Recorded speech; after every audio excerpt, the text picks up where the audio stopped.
Bien, mis queridos amigos, gracias por estar allí.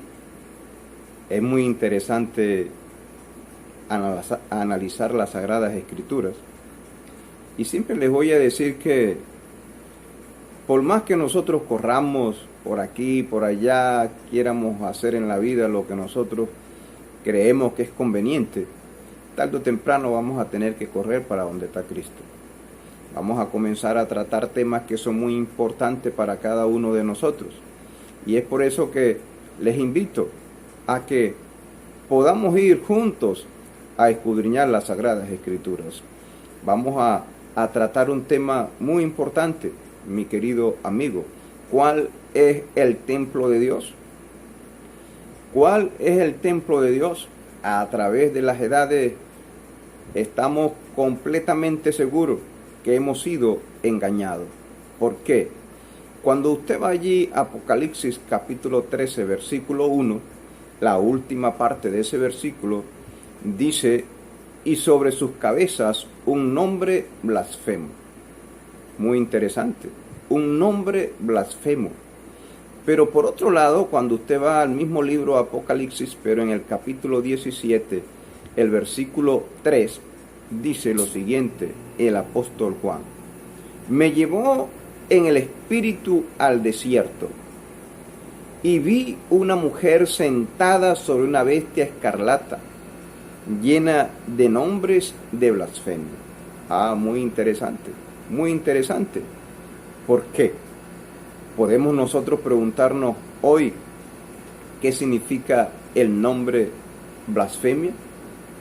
¿Qué significa el nombre blasfemia? Cuando usted va allí a segunda de Tesalonicense, capítulo 2, versículo 4, habla de alguien que se opone y se levanta contra todo lo que se llama Dios y es objeto de culto, tanto que se siente en el templo de Dios haciéndose pasar por Dios. ¿Cuál es el templo de Dios? Las cuatro paredes. Mi querido amigo, usurpa el lugar de Dios y se hace adorar como si fuera Dios. Pocas palabras para generalizar. Todos los reinos fueron creados por el dragón. Usted recuerda en Apocalipsis capítulo 12, versículo 7, verso 8 y verso 9, la batalla que hubo en el cielo. Miguel y sus ángeles luchaban y el dragón y sus ángeles luchaban. ¿Quién es el dragón?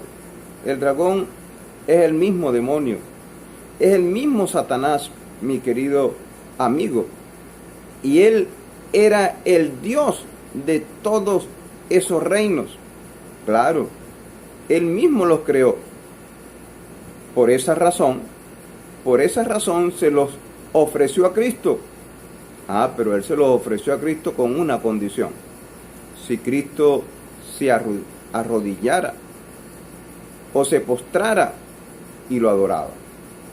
Eso usted lo puede encontrar en el libro de Lucas, capítulo 4, versículo 6, versículo 7 y versículo 8.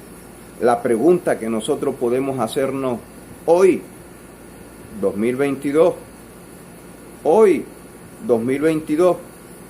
¿cómo lo hizo? ¿Cómo lo hizo? Corrompiendo las enseñanzas de Cristo. Corrompió las enseñanzas de Cristo y corrompiendo a todas las congregaciones, de tal manera que Él es el que es adorado en lo que debía ser adorado, el Dios creador del cielo y de la tierra. Por fin llegó un momento cuando logró usurpar todo lo que era de Dios, y nace allí, mi querido amigo, el reino número 5, la dinastía papal. Y a eso se refiere el apóstol Pablo cuando escribe a los Tesalónicas.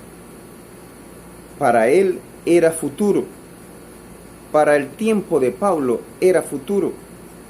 Es por eso que debemos de leer todo lo que el apóstol Pablo explica para que nosotros podamos entender qué es lo que él escribió.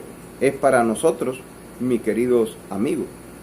Es por eso que en el tiempo del apóstol Pablo, todas aquellas personas que estaban con ellos, que estaban con él, tenían en la mente todavía la historia de la muerte de Cristo.